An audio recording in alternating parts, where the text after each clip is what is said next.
How to recover deleted Instagram account. Hi everyone, I am Eva. I'm here to guide you every step of the way.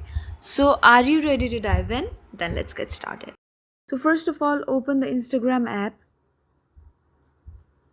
and here you have to enter your username or email address or mobile number of the account that you've deleted and the password of the account that you've deleted.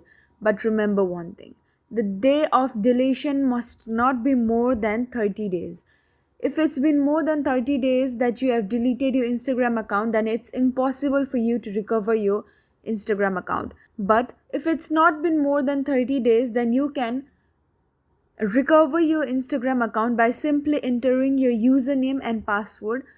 Since it has been more than 30 days that I have deleted my Instagram account, I cannot recover it, but I'll guide you. Simply enter your username and enter your password, press on login, and there you'll be successful to recover your deleted Instagram account. So yeah, that's it for this video. If you liked this video, then please hit that like button and subscribe for more.